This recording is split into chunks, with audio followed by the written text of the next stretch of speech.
l'Église est un corps. Le corps a plusieurs parties. Et Dieu a donné à chaque partie la responsabilité. Comme nous sommes là, on nous appelle corps du Christ. Et chaque membre a un rôle à jouer dans le corps. Ce que vous devez savoir, le pied peut être aussi gros qu'il est, il ne pourra pas laver les visages. Mais la main, elle peut être petite, elle peut avoir la capacité de laver les visages, voire même le dos. Ainsi, Dieu a appelé chaque homme de Dieu avec un message particulier. Je parle de vrais appels. Et du coup, vous devez savoir que des fois, certaines personnes, certains serviteurs de Dieu font des choses qui ne sont pas correctes. Vous ne pouvez pas vous tenir pour attaquer le message qu'un autre homme de Dieu a prêché. Parce que nous avons tous la mission que nous avons reçue de Dieu. Attention, je ne suis pas ici pour soutenir n'importe quoi. Je suis en train de parler bien de messages qui sont bibliques et de messages qui sont dans la doctrine chrétienne. Très souvent, je vois les gens dire des choses, surtout pour nous qui prêchons sur le combat spirituel. Les gens ne savent pas pourquoi il y a tant de familles qui viennent là où le message de combat spirituel est enseigné. Parce que les gens ont des problèmes. Et moi, je pris la décision, à partir des dimanches passés, je ne me laisserai plus faire. Si je prêche quelque chose et que je vois une autre personne attaquer cela, je vais réagir. Très souvent, on a laissé les gens attaquer ce que les autres font. Le fait de se taire, ces gens ont cru qu'ils avaient raison. Vous comprenez? Moi, je prêche sur le combat spirituel. Si quelqu'un dit, par exemple, on ne peut pas chasser les démons, je le prouverai dans la Bible. Si quelqu'un dit que les autels n'existent pas, je vais le prouver dans la Bible. Si quelqu'un dit quoi que ce soit que la Bible est en train de le dire, moi je vais le dire, je vais contredire la personne. Nous on croit. Je le dis pourquoi? Parce que un jour, la semaine passée je crois, j'avais mis une photo, on était en train de oindre les quartiers et puis quelqu'un a dit non, l'huile d'onction c'est juste pour prier pour le malade. J'ai dit mais c'est pas possible, quel ignorant. J'ai dit soit tu as été mal enseigné par ton pasteur ou soit tu n'as pas compris l'enseignement de ton pasteur. L'huile que vous voyez, l'huile d'onction, l'huile d'olive, d'abord laissez-moi vous parler d'olive. Vous savez, quand tout était détruit à l'époque de Noé, la chose qui a survécu, c'était l'olivier. Parce que la Bible dit la colombe était partie. Quand elle est revenue avec la feuille d'olivier dans sa bec, dans sa bouche pour donner cela à Noé. Lorsque vous lisez dans les livres des juges, la Bible dit que l'olivier, les arbres sont venus pour lui demander qu'il devienne leur roi. Et il a dit, est-ce que je dois renoncer à mon huile? Il y a déjà de vertus puissantes dans l'huile d'olive. Et même le Christ, il priait deux fois sur la montagne des oliviers. Vous comprenez? Parce qu'il y a des vertus. Dieu sait pourquoi il a recommandé cela. Et beaucoup de gens ne le savent pas. Lorsque vous lisez la Bible, ce n'est pas à nous de lire la Bible à la place de vos pasteurs ou à votre place. Si vos pasteurs n'ont pas lu, là où on a écrit que l'huile était utilisée pour oindre les tabernacles. Les tabernacles aujourd'hui, c'est l'image de l'église. Amen. Les sacrificateurs d'Adam, aujourd'hui, ce sont des pasteurs. On le oignait d'huile avant qu'ils puissent entrer dans le service de Dieu. Pire encore, on oignait même leurs vêtements. On les aspergeait de l'huile sur leur corps. Donc quand nous on fait des choses ici, ce ne sont pas des choses que nous inventons. Ce sont des choses que nous avons trouvées dans la Bible. Et puis le jeune homme dit non, dans le Nouveau Testament, l'huile c'est juste pour les malades. Mais non, même pour les délivrances, les apôtres ont utilisé l'huile. Dans Hébreux 1, verset 9, on parle de l'huile, l'huile de la grandeur, l'huile de la différence. Donc si vous ne comprenez pas, ne critiquez pas les choses que vous ne comprenez pas. Voyez, c'est très important. Moi, je suis quelqu'un de pacifique, mais aujourd'hui, l'église, elle est ouverte. Ce que je prêche maintenant, l'église Armée Céleste est en train de me suivre maintenant. Parce qu'aujourd'hui, nous sommes dans l'ère d'Internet. Tout ce qu'un homme de Dieu va prêcher, ça sera suivi. On ne peut plus contrôler nos fidèles. Ça veut dire, je ne peux pas être là, je prêche quelque chose, je crois que mes enfants ne vont plus écouter d'autres prédications. Vous écoutez d'autres prédications. On peut vous dire des choses qui ne sont pas vraies. C'est pour cela il est d'une grande importance quand quelqu'un enseigne quelque chose qui est contraire à ce que nous croyons, nous allons aussi enseigner cela pour le peuple que Dieu nous a donné, afin qu'il puisse comprendre la position de la Bible par rapport à cela. Et les gens qui disent que c'était l'Ancien Testament, ou l'Ancien Testament, non, vous ne pouvez pas dire que c'est l'Ancien Testament. La Bible d'ailleurs c'est l'Ancien Testament. Parce que quand Paul disait que toute écriture est inspirée de Dieu pour corriger, le Nouveau Testament n'était pas canonisé, ça n'existait même pas. Le Nouveau Testament, c'était quelques lettres. On n'avait pas encore canonisé cela. Il ne parlait pas du Nouveau Testament, il parlait de l'Ancien Testament. Et Paul dit, il s'efforçait pour chercher dans la loi, dans les prophètes, et puis dans le psaume, pour démontrer que le Christ, Jésus était le Christ. Il est trouvé où? Dans l'Ancien Testament. L'Ancien Testament a annoncé le Nouveau Testament. Tout ce que nous voyons aujourd'hui dans le Nouveau Testament, la plupart de la matière a été traitée dans l'Ancien Testament. Même le parler en langue a été traité dans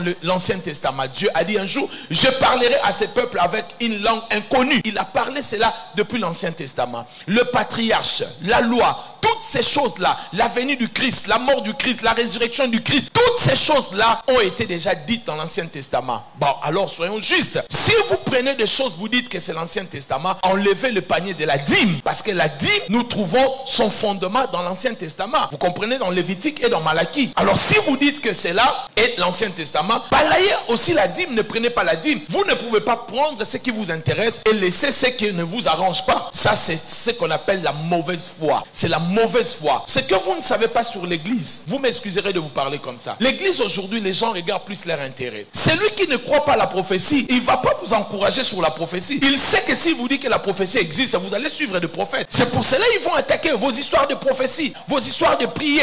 Parce qu'ils savent que, et ils ne peuvent pas le faire. Et c'est une mauvaise foi. Écoutez-moi bien. Dieu jugera nos motivations. Vous voyez, je peux faire quelque chose qui apparaît bien pour vous tous. Mais Dieu n'est pas d'accord avec moi. Faites très attention. Ce n'est pas parce que Dieu utilise un homme qu'il est d'accord avec tout ce qu'il dit et tout ce qu'il fait. Méfiez-vous de cela. Kenneth Hagin disait cela à l'époque. Méfiez-vous de cela. Vous pouvez vous tromper. Vous me voyez en train de faire des choses. Vous croyez vraiment. Vous tous ici vous acclamez. Mais Dieu sait que c'est mauvais et ma motivation n'était pas bonne. Quand vous faites des choses pour Dieu, regardez vos motivations. Qu'est-ce qui vous pousse à faire cela? Si la motivation n'est pas bonne, laissez. Jésus disait ceci, pour soutenir qu'il juge de motivation. Il a dit ceci, si vous avez appris, celui qui couche avec la femme d'autrui, il commet l'adultère. Mais moi je vous dis, celui qui regarde avec quoi? L'intention, la motivation. Si tu as déjà l'intention pour Jésus, tu l'as déjà fait. Si tu as déjà une fausse motivation pour le Christ,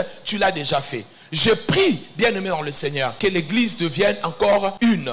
Et que chacun reste sur son couloir. Vous comprenez? Si quelqu'un prêche la foi, gloire à Dieu. Si quelqu'un prêche les autels, gloire à Dieu. C'est comme la science. Il faut qu'on puisse mettre tout ensemble. Vous ne pouvez pas tout prêcher. Dieu a appelé les uns à prêcher avec simplicité. Vous écoutez leur message sur 7 points pour aimer son prochain. Il enseigne ça. Nous acclamons le Seigneur. Mais il y a des gens aussi que Dieu a appelés pour enseigner des choses difficiles. Des thèmes que je vous enseigne par la grâce de Dieu. Quand je prépare un message, j'ai un thème. Je tape sur YouTube. C'est rare que je trouve quelqu'un a déjà enseigné sur ces choses-là. Mais quand vous tapez sur l'amour, sur le pardon, vous pouvez avoir toute panoplie de messages. Il y a des gens que Dieu a appelés pour enseigner des choses simples. Il y a aussi des gens que Dieu a donné l'esprit pour enseigner des choses difficiles. Et Paul, quand il est venu, la Bible dit, il a commencé à prêcher, la Bible dit qu'il enseignait des choses difficiles. Et quand il dit que l'incirconcision n'est rien, la circoncision n'est rien, ça a créé la conférence de Jérusalem. Les apôtres qui étaient avec le Christ ne comprenaient pas. D'où vient cet enseignement? Ils ont fait la conférence et ils ont trouvé la solution à cette situation-là. Et Pierre dira, Paul enseigne des choses difficiles. Il y a des uns qui enseignent des choses difficiles, il y a des autres qui enseignent des choses faciles. Alors, nous ne nous battons pas. Quand on ne comprend pas ce que l'autre prêche, attention, je vais ici insister. Il y a aussi de fausses révélations. Il y a des choses qui ne sont pas bibliques, qui ne sont même pas doctrinales, que nous ne devons pas accepter au nom de la révélation. Mais je dis que quand quelqu'un me donne des preuves bibliques, 3 preuves bibliques de son enseignement, je crois à cette personne-là. Parce que la personne tire sa source dans les Saintes Écritures. Faites très attention que nous perdons notre combat. Notre combat, c'est avec le diable. Ce n'est pas entre deux frères. J'ai l'impression que l'Église a perdu cela dans le but de faire prospérer nos affaires. On veut s'accaparer de tous les fidèles et on se met à attaquer les uns et les autres. Évitons cela. Vous qui êtes ici, évitez cela. Moi, je suis l'ange de cette église. Les choses que je vous enseigne, c'est ce que Dieu m'a donné comme mission. Et je vous donne des preuves bibliques. Écoutez bien, assimilez bien lors des débats. Défendez la position de ce que je vous enseigne. Amen. Nous, on croit à l'huile d'onction. On oint les gens. Je oins les pieds, je vais oindre vos maisons, je vais oindre tous vos commerces. Si vous ne croyez pas, allez dans l'église où on ne croit pas à cela. Mais ici, chez nous, on utilise l'eau. Et on utilise l'huile, on utilise le sang de Jésus. Tout Tout, on utilise, c'est dans la Bible. Amen. Vous savez, les chrétiens, laissez-moi vous dire une chose, ça va vous faire rire. Vous avez remarqué, quand on fait quelque chose, les gens disent quoi? C'est écrit où dans? Vous savez qu'il y a des choses qui sont écrites dans la Bible. Si nous le faisons ici, vous allez fuir. Si je viens ici un jour nu, je dis, Dieu m'a dit de vous prêcher aujourd'hui nu, qui va rester? C'est dans la Bible. Dieu a parlé à un prophète, il a dit, marche nu. C'est dans la Bible. Vous comprenez? Écoutez ce que la Bible dit. Jésus a fait quoi? La Bible dit, Jésus s'est ceigni un linge. Non, avant de le dire, la Bible dit, Jésus ôta les vêtements. Jésus a fait quoi? Il a ôté les vêtements. Tous ces vêtements, il a ôté. Et puis, il a pris les linges, il s'est ceigni. Il a commencé à laver les pieds. Le dimanche prochain, je vais ôter les vêtements. Je vous lave les pieds. Est-ce que vous allez rester ici?